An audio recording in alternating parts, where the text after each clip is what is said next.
Handsome Shamsher meets Harry Hare.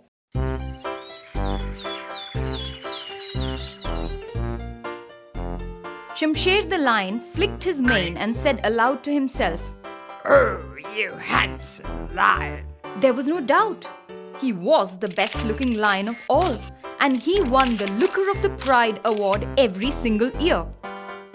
Shamsher would spend hours grooming, for he knew that all the lions envied his glossy coat and shiny mane. There was only one small problem. Because Shamsher spent so much time on looking handsome, he rarely found time to get himself some food. But Shamsher did not want to hunt by running after deer and rabbits and getting himself dirty. Instead, he lunched on pineapple jam sandwiches. But today, he had run out of all his favorite pineapple jam and his stomach growled.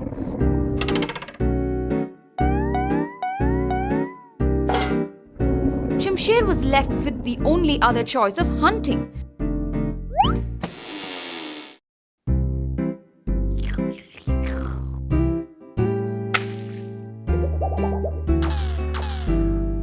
But the lazy, proud lion thought aloud.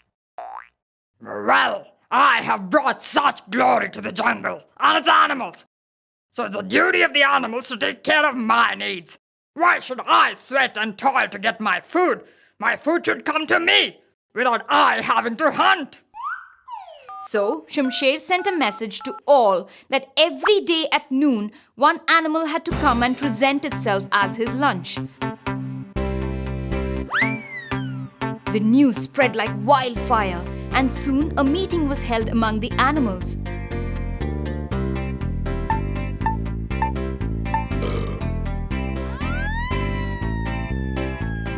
Though there were many wise and strong animals, one of the most respected was a young hare called Harry.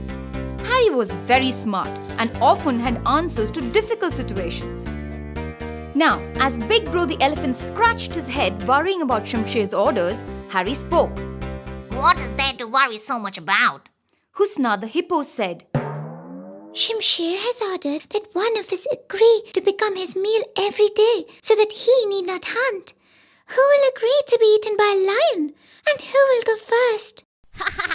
Harry laughed. Shamsher is a proud lion, and it seems he's getting lazy too. Very well, I'll go as his lunch today. But he will gobble you up. Aren't you scared? Asked Montu the baby monkey. Don't worry about me, Said Harry, and waving goodbye, he set off for Shamsher's den. As Harry neared Shamsher's den, he paused. I need a good plan to outwit Shamsher. Thought Harry, and he popped in a couple of his favorite strawberry peppermints and chewed slowly on them. In an instant, his face lit up with a smile as a great plan formed in his brain. Thanking his trusty peppermints, Harry hopped quickly on towards the lion's den. Meanwhile, Shamsher was getting so hungry that he had even forgotten to admire his coat. When suddenly, Harry burst into the den. "What happened? You seem very excited." Asked a surprised Shamsher. I just saw the most handsome lion ever. He's new to the forest and he was roaring loudly that there is no one like him. Said Harry, trying to catch his breath. Shamsher frowned. "Roar! Did you not tell him that I, Shamsher, am the best in the jungle?" Oh, I did, oh majestic one. But he laughed a loud, mocking laugh. He then ordered me. "Take me to him! I will teach this pretender a lesson!" Shamsher was out of his den, stomping angrily, and Harry, hiding a smile, hopped forward. Soon the two reached an old well. He has made this his den. He's inside, oh great Shamsher. Said Harry, pointing into the well. Shamsher leaned in and saw a huge, striking lion. He was shocked. The lion was indeed handsome. What Shamsher did not realize was that the lion he saw in the well was his own reflection in the water. Thinking it would scare the lion off, Shamsher roared aloud. His roar echoed back, and Shamsher thought it was the other lion roaring back. See how he challenges you? Harry remarked. "Well, then I will make him regret it," Said Shamsher, and dived in without thinking. Splash went the water, and Shamsher realized that he had been fooled. When Harry the hare laughed and called out, Ha ha ha! Hope the bath doesn't spoil your good looks, Shamsher. And next time you want a meal, go hunt for it yourself. As Harry hopped off, Shamsher groaned, for now his mane was all wet. Swish smack, there goes Minku's snack.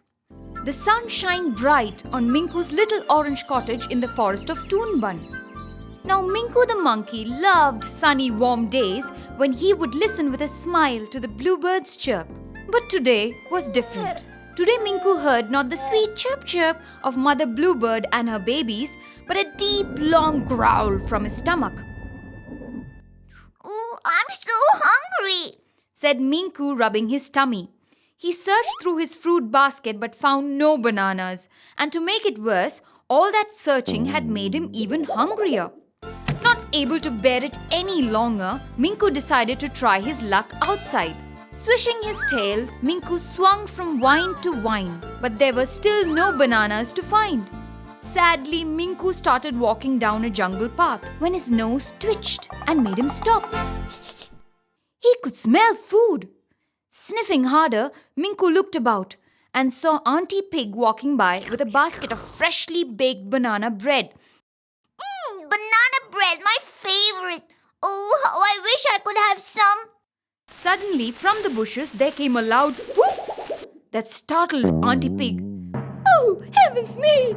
she exclaimed, looking about, but saw nothing, and so went her way, little knowing that a thick, fat slice of banana bread had fallen right out of her basket.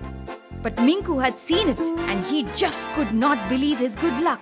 Quickly he ran and grabbed the slice, when another hand snatched at it. It was Morris the monkey. This bread slice is mine, Said Morris, pulling at it. but I saw it drop. Said Minku, pulling it back. And I made the loud whoop that made it drop. Said Morris, not giving up. But I'm very hungry. Minku wouldn't let go too. Now as the two monkeys kept tugging at the banana bread slice, Cray the cunning cat happened to pass by. Hearing them quarrel, Cray stopped and watched them silently for a while. Then he walked up and politely asked them why they were quarreling. Minku and Morris told Cray that they both had found the slice of banana bread and were trying to decide who would eat it. Why don't you share it? Suggested Cray. Minku and Morris liked the idea, but did not trust each other with dividing the slice equally. So the two monkeys held the slice out to Cray and said, Will you please divide it equally among us? Wow, very well if you insist, said Cray, and took the slice. But the fresh baked scent of the bread was too tempting, and the cunning cat decided to trick the two monkeys. He divided the slice into two and was about to give them over to Minku and Morris when he exclaimed, Wow, this one is a bit big. I'll take a small bite and make them of equal size. And so saying, he took a bite of Minku's piece. Minku shrieked. Now Morris's piece is too big. So Cray took a bite of Morris's piece. When Morris said angrily that Minku now had a bigger share. Thus it went on. Cray took bite after bite of the banana bread slice as Minku and Morris acted greedy, and soon there were just a few crumbs of the slice left. Oh well, who would want these crumbs now? Said Cray and popped the last of the yummy banana bread slice into his mouth.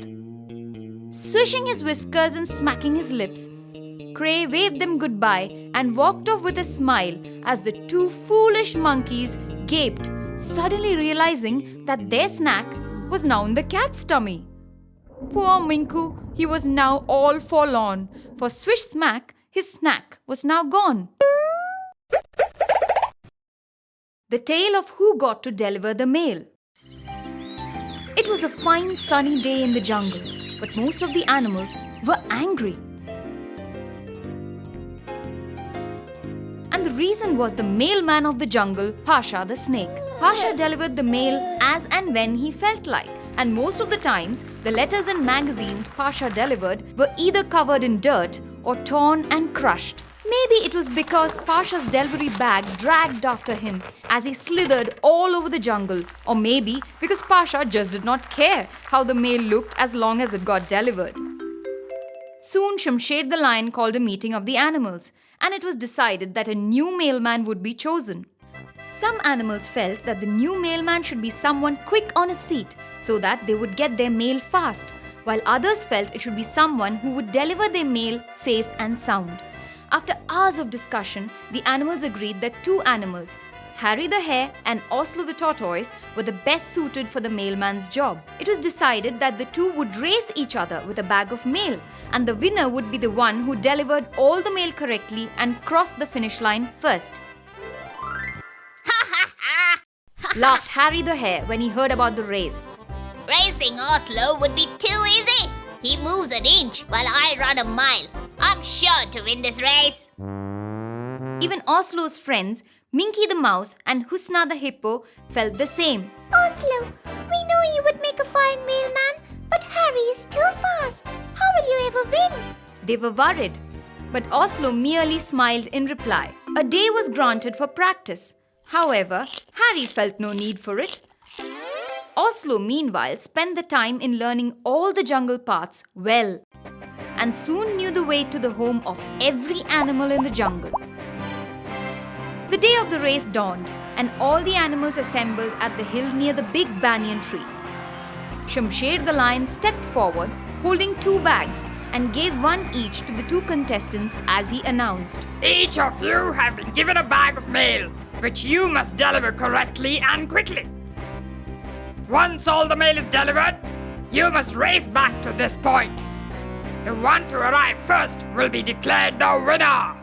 The race started, and Harry shot off as fast as an arrow. Oslo slowly and surely moved ahead, his bag slung over his shell, mail ready in his claws to deliver. By the time Harry had delivered half the bag of mail, Oslo had only delivered 3 letters. Harry delivered Mr. Rhino's mail and then took a look at where Oslo had reached. That tortoise is so slow, he could put a snail to shame. This race is a waste of time. Harry said to himself, wiping sweat off his brow. Fear, it's hot, and all this running has made me tired. Anyways, Oslo will never catch up with me. I see no harm in a short nap. So saying, Harry stretched out under the shade of a tree and went to sleep. Oslo, meanwhile, kept moving on, pushing mail into the mailboxes. As Harry slept on, Oslo finished his task and headed for the finish point. Some birds sitting atop the tree Harry was sleeping beneath laughed aloud as they saw this. It seems the tortoise is faster than the hare. They chirped. Hearing this, Harry woke with a start and saw Oslo near the finish line. Grabbing his bag, he raced to finish delivering the remaining letters. Mrs. Snake, Mr. Orangutan, Miss Owl. Muttered Harry as he hurriedly tried to finish. Finally, his bag was empty. But then he heard a shout. Hey, Harry! This isn't my mail! This is for Mr. Giraffe! It was Big Bro, the elephant, looking angry. Oh, and these are not my magazines either. You know I'm a strict vegetarian. Squealed Madam Deer, holding up a copy of All the Meat You Can Eat. Harry gasped. In his hurry, he had not read the addresses correctly and had mixed up the mail. He hopped to correct his mistake, but it was too late. From the hill near the big banyan, there rose a huge cheer as Oslo crossed the finish line and won the race. Congratulations, Oslo, Said Harry to Oslo. I guess speed is not everything. You were slow, but kept at it till you were done, while I was careless and lost my chance. Yes, Oslo. You will make a fine mailman. Said Shamsher the lion. And so, we have a gift for him! Sparkling new red bicycle that was wheeled towards him. Oh, well, I guess a little speed is always a good thing. He said as others laughed and cheered the new mailman of the jungle. The Lion and the Mouse.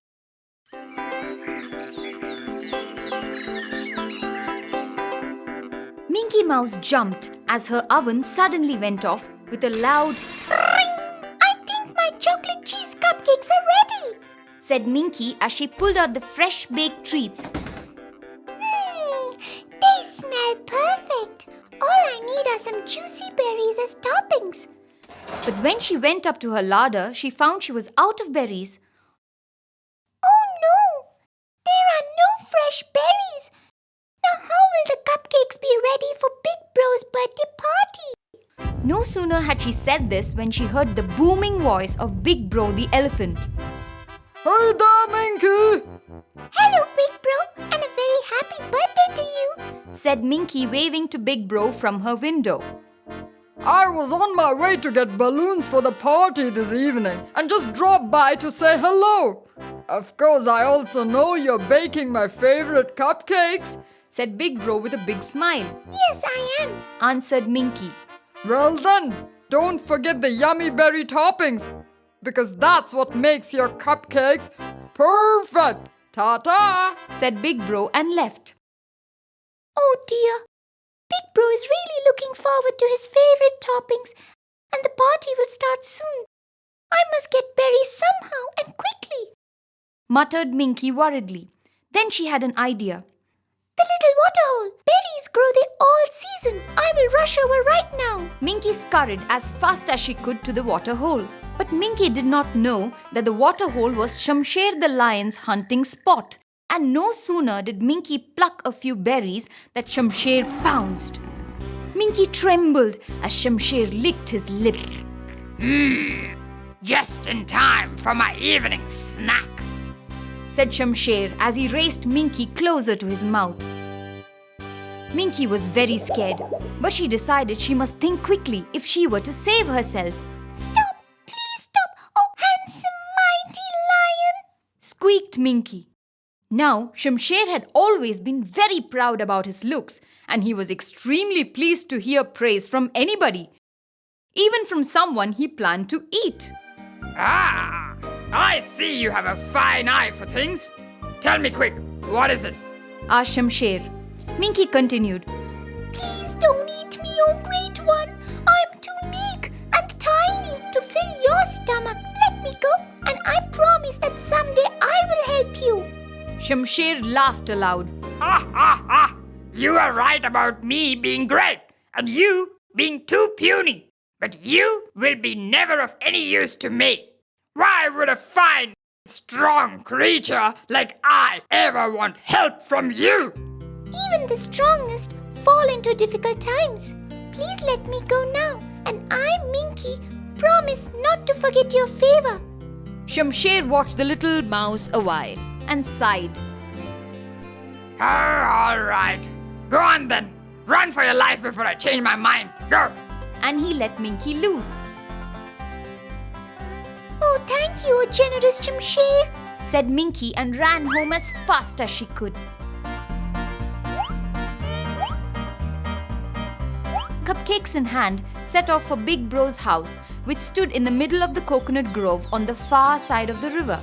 As Minky walked along, suddenly someone called from the dense bushes beside the bank. Row! Help! I'm caught! Minky peeked through the bushes and saw Shamsher trapped in a hunter's snare. A huge prickly net of thick rope covered him entirely, and the more he tugged at it, the more it tightened around him. Shamsher spotted Minky and called, Minky! It's you! Oh, I'm glad someone heard me. I'm trapped! Minky nodded, but suddenly pricked her ears. She could hear human voices and footsteps. Oh, I think the hunters are coming, Shamsher. Oh no! They will take me away! Please, please help me! Set me free! Pleaded Shamsher. There is no way to loosen the net. The only way out is to cut right through it. Thought Minky. With not a moment to waste, she jumped onto Shamsher's shoulder and opened her mouth wide. Hey! Are you about to bite my ear? Shamsher cringed. No, silly lion. I'm going to chew through the rope and cut you free. Now, hold still. And with that, Minky started gnawing at the rope with her sharp teeth. She was quick, and soon Shamsher was free. The hunters parted the bushes only to find an angry free lion instead of a trapped one. Thank you so much, Minky. You were right. Being small doesn't make someone useless or weak. Everyone has their strengths. Minky smiled. You're welcome. By the way, do you like parties? You bet I do. Well, then come along. I bet Big Bro will love to have you over for his birthday. Great. Lead on. Said Shamsher. But what's special for the birthday feast? Meat cutlets? Something even better. Said Minky with a wink, and picking her hamper of yummy chocolate cheese cupcakes, she and Shamsher set off to wish Big Bro a very jolly birthday. Pasha sleeps and then weeps. Pasha, the yellow-bellied snake, was quite sad. Unlike many other snakes, he was not mean or rude, nor was he poisonous, which meant that no one was scared of Pasha in the forest, not even the littlest of baby rabbits or the slowest of rickety-legged old frogs. But Pasha was not sad because he was not fearful. He was sad that he couldn't catch any food. Of course, this was also because of the fact that Pasha was a very lazy snake. Even if his friends invited him to hunt or harvest with them, he refused to go along. He just did not want to get out of his cozy little mud home beside the roots of the shady teak tree. He loved to coil up and snooze, dreaming of the mouth-watering treats his mama would get for him to gobble when he was just a wee baby snake, just as big as a wriggly worm. Oh, how his mouth watered, remembering the yummy fresh eggs and the sweet soft mushrooms. He would really love to gulp down some of those now. But who would get them for him? Pasha sighed as his tummy growled, sounding a little like Shamsher the lion. He knew that unless he got off his coils and went out in search of food, he would have to go hungry. Well, I guess a little fresh air will do some good to my skin. Thought Pasha as he reluctantly slithered out of the mossy warmth of his hole into the brightness of the afternoon sun. The morning dew had long dried, and the grass of the forest floor crackled crisply as Pasha idly snaked through it. He yawned wide, already missing his underground home, wondering when he would get back to his nap. Thinking of it itself made his eyes droop halfway down in sleep. But then, suddenly, boom! Pasha bumped his head on something big. Rubbing his throbbing head where it hurt, Pasha took a closer look at what lay in his path. It was a small pot of milk. Pasha grinned wide, not able to believe his luck. Coiling his tail carefully around the pot, Pasha lifted the pot and headed for his home. Once back inside, Pasha slumped tiredly as he rested the pot of milk against a mud wall. Phew! Heaving that pot had been hard work, and Pasha was not used to hard work, not in the least. He wanted to sip the creamy white milk, but then again, maybe he just ought to rest a little, for then he could enjoy its frothy, buttery taste even better. Pasha leaned against his mossy pillow, smiling at his find, knowing that he wouldn't have to worry about food for more than a couple of days now. Wouldn't his friends be quite jealous when they found out, especially Montu the monkey and the baby monkeys in his pack? Come to think of it, as the pot had so much milk, Pasha could offer some of it to the pack of monkeys in exchange for fresh fruits. Montu and his friends were very good climbers and could get Pasha the sweetest and ripest of the forest bounty. Pasha would then set up a shop right outside his little hole, trading the delicious fruits for juicy nuts, beautiful pebbles to adorn burrows and nests, and choicest roots and vegetables. Soon, his shop would have the best treasures the forest could offer, and animals would flock to him to trade and buy his wares. He would grow popular, and they would start liking him and respecting him. Then one day, they would all decide that he, Pasha, should be king of the forest. Even Big Bro, the bullying elephant, will bow down to Pasha and beg him to rule over the animals. Pasha would then be escorted on a splendid palanquin carved of birch and wreathed in sweet-smelling lavender flowers to the center of the jungle as the cuckoos and nightingales sung his praises. The tigers, cheetahs, elephants and foxes would kneel with their heads bowed as Pasha slithered towards his gleaming bright throne. He would smile graciously as the crown was placed on his head and not get irritated at the angry growls of Shamsher, who would no longer be king. Louder and louder, like a spoiled cub, he would stamp his paws and claw the ground, demanding that the crown be returned to him. Pasha would try to be calm and mild, but Shamsher would not listen and get angrier and angrier. The other animals would try to take Shamsher away, but the rowdy lion would not budge. And then Shamsher stubbornly would try to snatch the crown of Pasha's head. Pasha would be stern and ask him to stay away, but Shamsher would keep coming, grabbing at Pasha's crown again and again, till Pasha would lose his temper. Stay back, I Said Pasha as he lashed his tail out hard. Thwack! A sound cracked into his thoughts, and Pasha sat up with a jerk, realizing that he had dozed off and had been dreaming. But what had been that sound? Frothy white milk flowed onto the muddy earth, seeping and disappearing fast into it, leaving but a sticky wet patch behind. All too late, Pasha realized that instead of Shamsher, his tail had lashed out at his precious pot of milk and smashed it to pieces, smashing also his dream. Oh no, I will never become a king now. Cried Pasha, big blobs of his tears rolling down his cheeks. And I am still hungry. Poor Pasha, too much sleep, and now he weeps.